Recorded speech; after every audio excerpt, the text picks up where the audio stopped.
A few months ago, we interviewed Big Bait John Serra on the Livewell podcast, and we talked big glide baits and having the confidence to throw them. Well, on this Tackle Tip Tuesday, I'm taking you with me to Hickory Log Lake, because there's one thing to talk about it, it's another thing to actually see it in action. And I asked John if he would show you the mechanics and the thought process behind throwing those big glide baits. I wanted you to see exactly what he was throwing it into and how he's working that bait so that you can take and replicate that on your day in the water.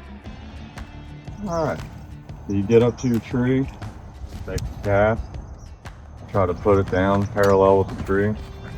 I'll walk it in with my reel, just back and forth. Change the cadence up a little bit, give the fish something else to look at.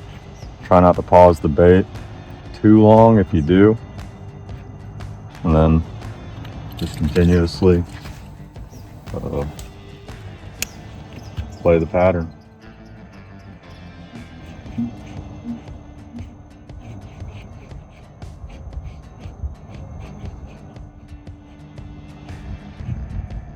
Womp, womp, womp. I try to keep the speed going when I go over structure, just so it A, doesn't get stuck, but B, you don't really want them to stare at it too long. When it hits hard, I know everybody's like, oh, it's a big splash. Start turning the bait. Give them something to look at. Make it look dying. The dying shad knows the top for some reason. Walk us through the game plan, walk us through what happened. So to start off, lately here, a lot of people have been catching them by the dam. Right. So we figured we'd go out, check it out, and we seen them. They chased for an hour, but we had nothing. Finally, I pulled one on a 9-inch trick shad. Just kind of working it fast, keeping it steady case, womp, womp, womp, womp, getting a good wide glide, but still maintaining good speed. Right. Kind of keeping it subsurface, like earlier we talked about. I'm pinning it against the water surface. Right. Using the water surface as a wall.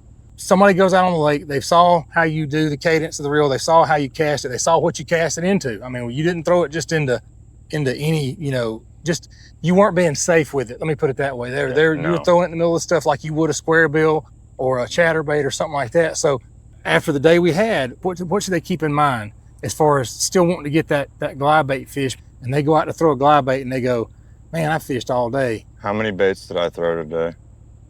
Let me ask you that. How many kinds of baits? I was going to say one kind of bait, probably 3 different versions of it. Yeah. 3 versions. I threw a bluegill. I threw a 9-inch, almost bone colored bait. It's got a little purple and blue-green hue to it. Yep. But at the end of the day, guys, 7-inch trick shad put just shy of a 6-pounder in the boat. That's right. And there's an argument. People would say, well, yeah, but Tony caught fish, you caught fish, but at the end of the day, you caught the bigger of the fish. Both fish, the bigger of the fish. And actually, both fish the more aggressive of the fish. Something turns them into sharks, man, I think. Not necessarily like a shark, but you know when a shark keys in? Yeah. And you've seen them hone in, dude. They'll come in, peel up, and grab it. Oh, yeah, absolutely. And they're not trying to eat it immediately. They're trying to kill it because it's so damn big. And I think that's what they're doing when they strike these baits, because the way I work it, you've seen it, it looks like it's a dying shad. Oh, yeah, I mean, 100%. I like to think that I'm very, very professional with throwing these baits like that. I would say so, absolutely. But it's like you said, you cannot be scared. Real quick for everybody, new glide bait fishermen, what do you suggest? Bait, rod, reel, line, setup, and think somebody that's new to it, but they're also, maybe they got a little bit of money to spend, but not necessarily, thousands. Guys, this is a Daiwa DXSB, 8-foot rod. It's moderate heavy, fast. It's 1 to 6 ounces. It's $100.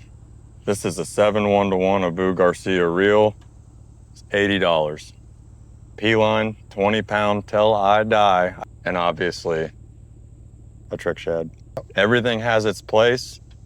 9 times out of 10, I'm gonna tell you to go big or go bigger. Yep. So I think for being a new beginner, $100 rod, $80 reel.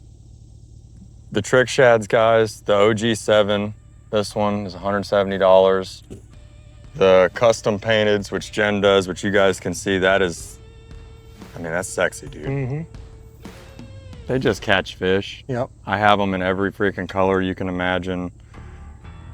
They just work for $190. I'd say you're about $360 to $380, somewhere around in there, give or take $100, give or take $20, $30. I mean, depending on what you go with, obviously, on your bait side. If you want a legitimate fish catching bait, because everybody says, oh, what's the cheap stuff? Guys, there's a reason the cheap stuff is cheap. Yep. If you want to check out the full video of our fishing day, you can check it out on my channel at Tony Collum Fishing here on YouTube. I appreciate you watching. We'll see you next time.